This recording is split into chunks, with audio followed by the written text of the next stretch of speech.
ನನ್ನ ಹೆಸರು ಮಾನಸ ಅಂತ ಹೇಳಿ ಕೆರಗೋಡು ಪಕ್ಕ ಕಲ್ಮಂಟಿ ದಡ್ಡಿಯಿಂದ ಬಂದಿದ್ದೀನಿ. ನಮಸ್ಕಾರ, ನನ್ನ ಹೆಸರು ಸುಜಯ್ ಅಂತ ಹೇಳಿ ನಾನು ಕೆ ಆರ್ ನಗರದಿಂದ ಬಂದಿರೋದು. ನಾನು ಈ ದೇಸಿ ಪ್ರಾಡಕ್ಟ್ ಬಗ್ಗೆ ಫೇಸ್ಬುಕ್ಕಲ್ಲಿ ಯೂಟ್ಯೂಬಲ್ಲೆಲ್ಲ ತುಂಬ ನೋಡ್ತಿದ್ದೆ. ತುಂಬ ದಿನದಿಂದ ಅಂದ್ಕೊಂಡಿದ್ದೆ ಬಂದು ತೊಗೊಳ್ಬೇಕು ಅಂತ, ಬಟ್ ಆಗಿರಲಿಲ್ಲ. ಈಗ ಫೈನಲಿ ಬಂದು ನೋಡಿದೆ. ನಾನು ಇಲ್ಲಿ ಒಂದು ಪ್ರಾಜೆಕ್ಟ್ ತೊಗೋಬೇಕು ಅಂತ ಬಂದೆ, ಬಟ್ ಇಲ್ಲ 12 ಥರ ಇತ್ತು, ತುಂಬ ಸ್ಟವ್ಗಳಿತ್ತು. ತುಂಬ ಖುಷಿ ಆಗ್ತಿದೆ. 4 ವರ್ಷ ಆಯಿತು ನಾವು ತಗೊಂಡು. ಅದು ತುಂಬಾ ಚೆನ್ನಾಗಿ ವಾಶ್ ಆಗೋದ್ರಿಂದ ಮತ್ತೆ ನಾವು ನಮ್ಮ ರಿಲೇಷನ್ ಅವ್ರಿಗೆ ಕೊಡ್ಸಕ್ಕೆ ಅಂದ್ಬಿಟ್ಟು ಮತ್ತೆ ಬಂದಿದ್ದೀವಿ. ಎಲ್ಲ ಬಟ್ಟೆನೂ ಯೂಸ್ ಮಾಡ್ಬೋದು. ಹಾಸಿಗೆ ಕವರ್ಗಳು, ದಿಂಬಿನ ಕವರು, ಸೋಫಾ ಕವರು, ಮತ್ತೆ ನಾವು ಹಾಕೊಳ್ಳುವಂತ ಬಟ್ಟೆ, ಸೊಳ್ಳೆ ಪರ್ದ ಎಲ್ಲ ಯೂಸ್ ಮಾಡ್ಬೋದು. ಅಂದ್ರೆ 1 ಲಕ್ಷ ಕೊಟ್ಟು ತಗೊಂಡ್ರು ಈ ತರ ಕೊಳೆ ಎಲ್ಲ ಹೋಗಲ್ಲ. ಆದ್ರೆ ಆ ಮಿಷಿನ್ಗಳಲ್ಲಿ ತುಂಬಾ ಚೆನ್ನಾಗಿದೆ, ಚೆನ್ನಾಗಿ ಹೋಗುತ್ತೆ ಕೊಳೆನೂ.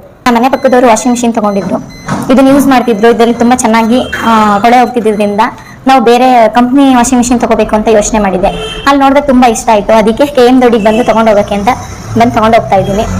ದೇಸಿ ವಾಷಿಂಗ್ ಮಿಷಿನ್ ಸೂಪರ್. ಚೆನ್ನಾಗಿದೆ ಪ್ರಾಡಕ್ಟ್ ಎಲ್ಲ. ದೇಸಿ ಪ್ರಾಡಕ್ಟ್ ಸೂಪರ್.